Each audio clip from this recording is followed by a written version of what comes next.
Venäjän päänäyttämö Bolšoj-teatteri seisoo tänään tukevasti paikallaan ja se on aikamoinen ihme.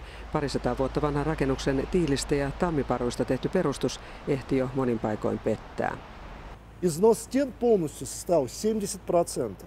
Здание было в критическом состоянии.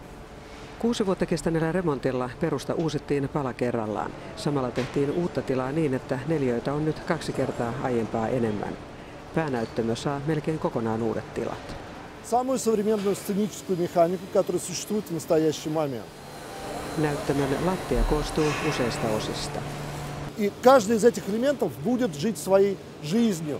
По замыслу режиссера он может подниматься и опускаться. Remontin jälkeen Bolšoj on yksi maailman suurimmista teatterikokonaisuuksista. Tänne tulee päänäyttämön lisäksi uusi näyttämö ja operettiteatteri. И теперь театр получит то, что ему так было необходимо. Места для репетиций, для развития.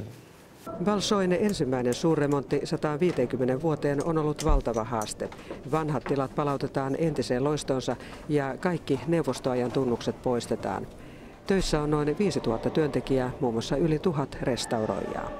Чтобы набрать позолотчиков, необходимых для воссоздания интерьеров зрительного зала, нам пришлось собирать их со всей России. За рубежом, например, таких специалистов уже просто нету. Remontti oli vaarassa keskeytyä monta kertaa. Vielä vuosi sitten kukaan ei olisi uskonut, että tämän teatterin remontti valmistuu jo tänä vuonna, mutta jostakin sitä rahaa vain löytyi. Töitä viimeistellään nyt presidentin määräyksellä, sillä talon valmistuminen uuden Venäjän 20-vuotisjuhlavuonna on kunniakysymys. Это лицо России, это его одна из главных святынь. Kokonaiskustannuksia ei ole paljastettu, mutta remontin arvioidaan maksavan satoja miljoonia euroja.